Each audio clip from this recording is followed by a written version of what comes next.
You have one life, one. Not a second version, not a redo, not a safety net waiting to catch you if you decide to play small. Yet most people live like they've got time, like mediocrity is acceptable, like comfort equals happiness. Let me tell you something, it doesn't. Comfort kills growth. Playing it safe destroys potential. And mediocrity, that's not a life, that's an existence. I learned this the hard way. Every challenge I've faced, every door that slammed in my face, every time I was underestimated, it forced me to choose to stay comfortable or level up. And the truth is, life will test you again and again to see if you really want what you say you want.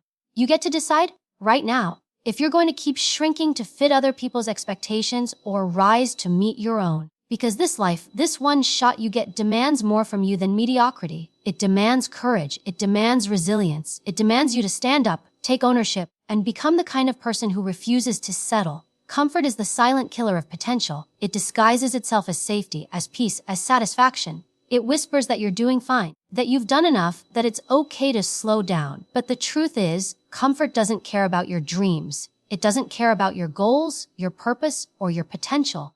Comfort only wants one thing, to keep you exactly where you are. Every time you choose comfort over challenge, you choose stagnation over growth. You choose temporary ease over long-term fulfillment. And in that quiet, slow way, you trade greatness for mediocrity. Most people live their entire lives chasing comfort, comfortable jobs, comfortable relationships, comfortable routines.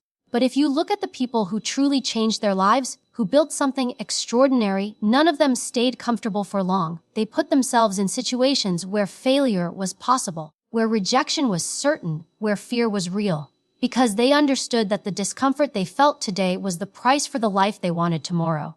Growth never comes from what's easy. It comes from the moments that stretch you, that scare you, that force you to evolve into a stronger version of yourself. Comfort seduces you with familiarity. It tells you to stay where it's safe, to avoid risk, to not make waves. But comfort doesn't create confidence. Challenge does. The only way you learn what you're capable of is by pushing past what feels comfortable. When you step into discomfort, you expose yourself to uncertainty, to mistakes, to setbacks. But you also open the door to strength, to resilience, to mastery. Every single time you do something that scares you, that tests your limits, you build a new layer of power within yourself. That's how you grow. That's how you evolve. The people who achieve greatness aren't smarter or luckier than you.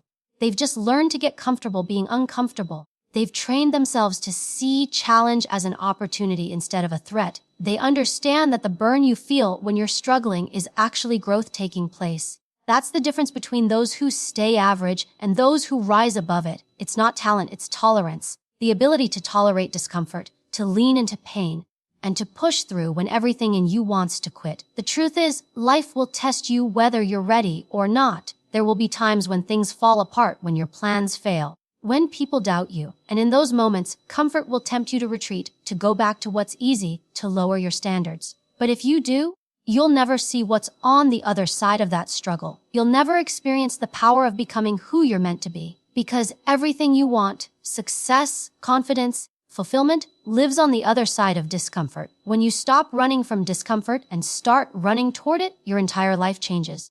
You stop settling for what's good enough and start demanding more of yourself. You begin to realize that every time you push through fear, you gain freedom. Freedom from the opinions of others, freedom from self-doubt, freedom from limitations. Comfort keeps you trapped, discomfort sets you free. So every day, choose the thing that challenges you. Choose the path that makes you sweat, that makes you stretch, that makes you uncomfortable. Because in that space, right there, is where greatness is built. Discipline is what separates people who dream from people who do. Motivation feels good, but it's unreliable. It shows up when things are exciting, when you're inspired, when everything's going your way. But the moment life gets hard, motivation disappears. Discipline doesn't.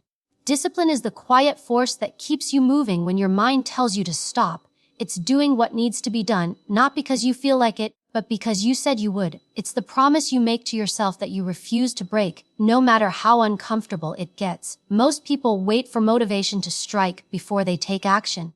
They say, "I'll start when I feel ready." But here's the truth, you'll never feel ready. Readiness is a lie comfort tells you to keep you stuck. Discipline doesn't wait for the right moment, it creates it. It's about showing up consistently, especially when it's inconvenient, when it's boring, when no one is watching. Because that's when character is built. That's when growth happens. Discipline is the bridge between your current life and the life you say you want. Without it, everything stays an idea. When you rely on motivation, you give your emotions control over your destiny. When you rely on discipline, you take that control back. Discipline doesn't care if you're tired, if you're frustrated, if you're scared. It demands that you act anyway. It's not glamorous, it's not fun, but it's powerful. It's the repetition of small, often thankless actions that compound over time into extraordinary results. The person who trains every day, reads every day, practices every day, they don't rely on inspiration. They rely on systems, habits, and structure. That's discipline. Discipline is also the ultimate form of self-respect. It's you telling yourself, I am worthy of the effort. I am capable of consistency. I am stronger than my excuses. Every time you keep a promise to yourself, you strengthen your confidence. You stop doubting your abilities because you start proving them through action. Discipline builds trust with yourself, and that trust is what gives you power.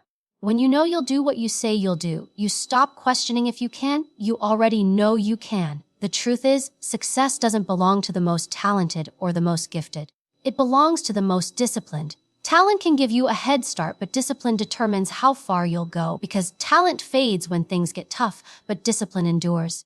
The people who achieve greatness are not necessarily the ones who love the grind. They're the ones who do it anyway. They understand that consistency beats intensity. It's not about doing something once with passion. It's about doing it 1,000 times with purpose. There will be days when you want to quit, when your effort feels invisible, when progress feels too slow. That's where most people stop. But if you push through that resistance, if you choose discipline over emotion, you begin to separate yourself from the crowd. Discipline is what turns ordinary people into unstoppable forces. It's what turns dreams into achievements, and it's what allows you to live a life built on intention, not impulse. Discipline isn't punishment, it's power. It gives you freedom because it builds control. When you have discipline, you no longer depend on moods or circumstances. You become steady, focused, and unstoppable. You stop reacting to life and start directing it. That's what true strength looks like, not the absence of weakness, but the decision to rise above it every single day. Discipline is the backbone of transformation. It's the daily grind, the relentless effort, the unseen work that creates visible change. Motivation might start the journey, but discipline is what carries you to the finish line. Your standards are the invisible ceiling that determines how far you'll go in life. Everything you tolerate, every excuse you allow, every limit you accept, it all reflects the standards you've set for yourself. People don't rise to the level of their goals, they fall to the level of their standards. You can dream big, visualize success, talk about potential all day long, but if your standards are low, your results will match them. High standards demand more from you. They push you to operate differently, think differently, and show up differently. The moment you raise your standards, your life starts to shift because you stop accepting what doesn't align with your higher self. Most people live in conflict with their own standards. They say they want greatness but settle for average effort. They say they want excellence but cut corners when it's uncomfortable. You can't build a powerful life on weak standards. You can't expect extraordinary results with ordinary habits. Raising your standards means deciding that mediocrity is no longer acceptable in any area of your life. It's not about perfection. It's about refusing to accept less than what you know you're capable of. It's the moment you draw a line in the sand and say, this is the new level. I don't go below it anymore. When you raise your standards, you start making decisions from a place of self-worth, not convenience. You stop chasing validation and start demanding alignment. You stop trying to fit in and start focusing on what serves your growth. The people you allow in your life, the work you choose to do, the way you treat your body and your mind, all of it begins to reflect that new standard. It's not arrogance, it's ownership. It's understanding that your environment will always mirror the energy and expectations you bring into it. Raising your standards will also require you to let go of things and people that no longer serve you. Not everyone will understand your new boundaries. Some will try to pull you back into old patterns because your growth challenges their comfort, but that's part of the process. The higher you rise, the fewer people can breathe that air. When you commit to a higher standard, you choose to stand alone if you must. You choose discipline over distraction, purpose over pleasure, growth over comfort. That's what separates those who talk about change from those who embody it. Your standards also determine how you handle adversity. When your standards are high, failure doesn't break you, it teaches you. You stop taking setbacks personally and start viewing them as data, as lessons that refine your craft. You hold yourself accountable even when no one's watching. You show up with excellence, not because someone demands it, but because that's who you are now. that level of self-respect becomes your baseline. It becomes the foundation for everything else you build. Raising your standards is not a one-time decision, it's a daily practice. It means waking up each morning and asking yourself, am I living up to the person I said I want to be? It means doing the uncomfortable work, making the hard choices, and saying no to what doesn't align with your vision. When you hold yourself to a higher standard, the world starts holding you to one too. Opportunities appear, respect grows, and confidence becomes your natural state. Because the truth is, life doesn't give you what you want. It gives you what you're willing to demand from yourself. And when your standards rise, everything else in your life eventually has no choice but to rise with them. Fear will always be there. It's not something you eliminate, it's something you learn to walk with. Too many people wait for fear to disappear before they take action, not realizing that fear never truly goes away, it just changes form. Every new level you reach in life brings new uncertainty, new risks, new stakes. Courage isn't the absence of fear, it's the decision to move forward despite it. The difference between people who grow and people who stay stuck is simple. One listens to fear, the other faces it. Fear is a test, a signal that something matters, that you're standing at the edge of growth. When you learn to interpret it correctly, it becomes your greatest teacher instead of your greatest enemy. Most people let fear dictate their decisions without even realizing it. They don't apply for the job because they might get rejected. They don't start the business because they might fail. They don't speak up because someone might not approve. And in the process of protecting themselves from fear, they end up living a smaller life. Fear disguises itself as logic, as safety, as common sense. But deep down, it's just resistance. It's the mind trying to keep you within the boundaries of the familiar. But nothing new ever happens inside those boundaries. Growth demands that you step into the unknown and risk discomfort. You can't conquer fear by avoiding it. You conquer it by walking through it again and again until it loses its power over you. Courage is built through repetition. Every time you take action in the presence of fear, you weaken its hold on you. You start to realize that most of what you were afraid of never actually happens. And even when it does, you can handle it. The human spirit is far more resilient than we give it credit for. The moments that scare you the most are the ones that shape you the most. When you stand up and face your fears head on, you build a kind of quiet confidence that no one can give you. You earn it. You become someone who doesn't need reassurance because you've proven to yourself that you can survive uncertainty and still rise. Courage is not loud, it's not flashy. It's the quiet decision to try again after you fail. It's showing up when your hands are shaking. It's having the hard conversation when your voice trembles. It's choosing growth when comfort is easier. True courage doesn't mean you're fearless. It means you're committed. It means you understand that everything you want in life, success, love, confidence, peace, lives on the other side of fear. And you refuse to let that fear stop you from going after it. When you start acting with courage, your relationship with fear changes.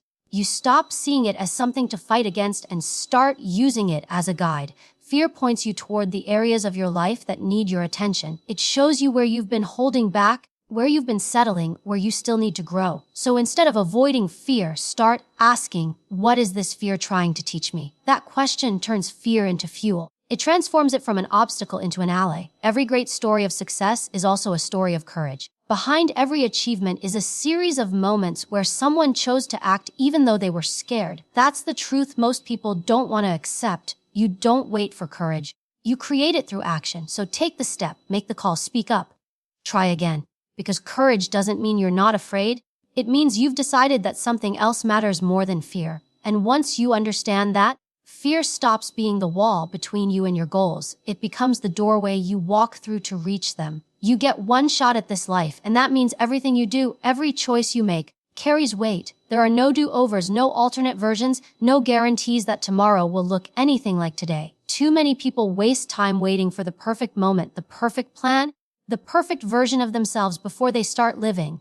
But life doesn't wait. Every second you spend waiting for certainty is a second you'll never get back. You either take responsibility for your life right now or you spend your days watching it pass by, blaming circumstances, people, or luck. The truth is, no one's coming to save you. You are responsible for building the life you want, for writing your story, for deciding who you become. Responsibility isn't punishment, it's power. It means understanding that everything in your life, the good and the bad, is shaped by your actions, your decisions, and your mindset. When you take ownership, you stop living like a victim and start living like a creator. You stop saying, I can't, and start asking, how can I? The The difference between people who change their lives and those who don't isn't opportunity, it's ownership. The ones who rise understand that blaming others keeps you stuck, but taking responsibility moves you forward. Because once you accept that your life is in your hands, you take back every ounce of control you ever gave away. It's easy to point fingers, to say the world isn't fair, that people don't understand, that circumstances make it impossible. But every time you do that, you give your power away. You make your success dependent on things outside of you. Responsibility puts that power back where it belongs, inside of you. You might not be able to control what happens to you, but you can always control how you respond to it. That's where your freedom lies. When you stop waiting for life to get easier and start getting stronger, you become unstoppable. Owning your life also means holding yourself accountable. It means doing what you said you'd do even when no one's watching, even when it's hard, even when it's uncomfortable. It means being honest about your choices, about your effort,